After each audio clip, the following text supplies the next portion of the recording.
शिवीगाळ केलेली आहे, जिवे मारण्याची पत्रकारांना धमकी दिलेली आहे। खरं तर संजय राऊत विरुद्ध संजय दिना पाटील असा वाद होता, त्याच्यामध्ये पत्रकारांना संजय दिना पाटलांनी आणलं।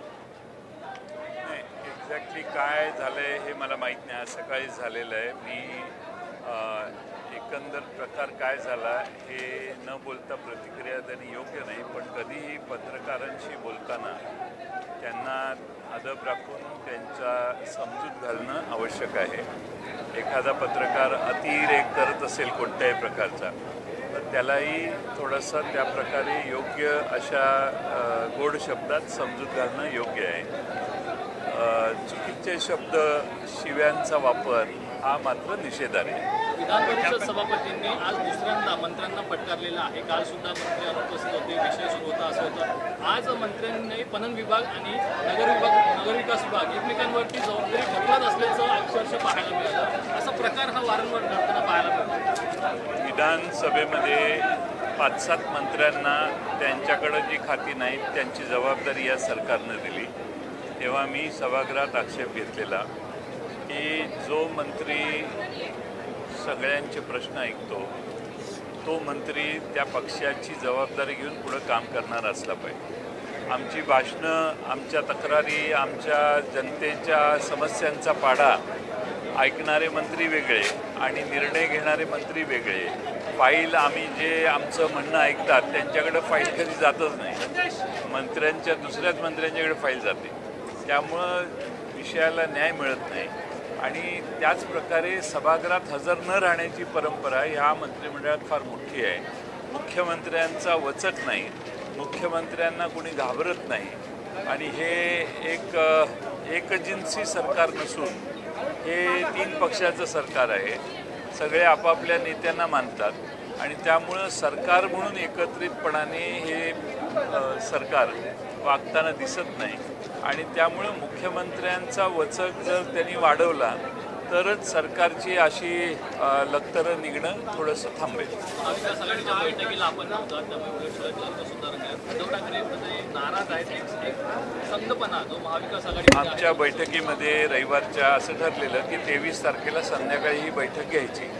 24 तारखेला 2 महत्त्वाची लग्न माझ्या मतदारसंघात होती, त्यामुळे मी उपस्थित राहणार नव्हतोच, पण मी माझ्या सहीने आमच्या सदस्यांना उपस्थित राहायला सूचना केलेल्या होत्या। तुकाराम मुंडे यांच्या बदलीसाठी 250 कोटीची जमावबंदी सुरू आहे। तुकाराम मुंडे यांच्या बदलीसाठी 250 कोटीची जमावबंदी सुरू आहे, असा का जितेंद्र आव्हाडांनी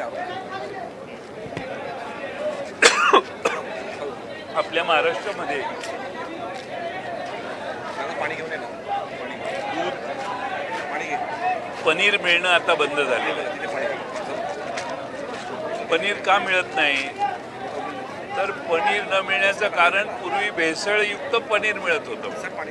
अनेक दुग्धजन्य पदार्थ किंवा अनेक पदार्थ वेगळे हे मिळायचे बाजारातनं बंद झाले, कारण हे सगळे भेसळीनं तयार करून जनतेच्या पोटात जात होते। आज तुकाराम मुंडेंनी जी भूमिका घेतली आहे त्यामुळं अनेक गावामधल्या टपऱ्या सगळ्या बंद झाल्या। या टपरीवाल्यांना वाटतं की आपण काही अवैध मिक्स करून वस्तू विकतो, असे सगळ्यांनी आपली टपऱ्या बंद केल्या। दूध एकदम प्रचंड मोठ्या प्रमाणात दुग्धजन्य पदार्थ कमी झाले। अशा अनेक गोष्टी आहेत। मी संधी मिळाली तर सभागृहात ही माहिती देईन की तुकाराम मुंडेंनी फक्त गेल्या महिन्याभरात जे वातावरण तयार केलं त्यामुळं महाराष्ट्रामधली सगळी भेसळ जवळपास कमी व्हायला लागलेली आहे आणि म्हणून तुकाराम मुंडेंना जर सरकारने बदललं तर काही किंमत घेऊन बदललं असं लोक म्हणतील, कारण मला खात्री आहे की सरकार असं करणार नाही। अशा वावड्या उठतच असतात, वर्गण्या गोळा करण्याचे प्रकार प्रचंड असतात, पण सरकार त्याला बळी पडणार नाही असा मला विश्वास आहे।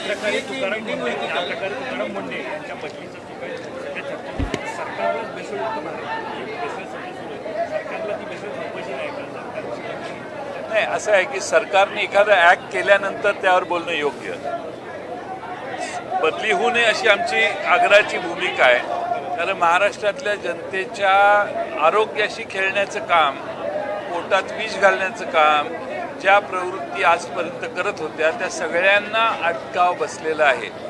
आता रेस्टॉरंटमध्ये झुरळं वगैरे दिसली तर त्याच्यावर त्यांनी आक्षेप घ्यायला सुरुवात केली आहे. करेक्ट आहे, कारण तयार केलेल्या अन्नपदार्थांच्यावरून माशा झुरळं सगळेच फिरून मग लोकांच्या पोटात जातात. आणि म्हणून मला असं वाटतं की आज तरी तुकाराम मुंडे जे करतायत ते योग्य करतायत आणि ते प्रभावीपणानं अंमलबजावणी त्यांना करण्यासाठी मुख्यमंत्र्यांनी लक्ष घालून त्यांना अधिक ताकद दिली पाहिजे अशी माझी भावना आहे.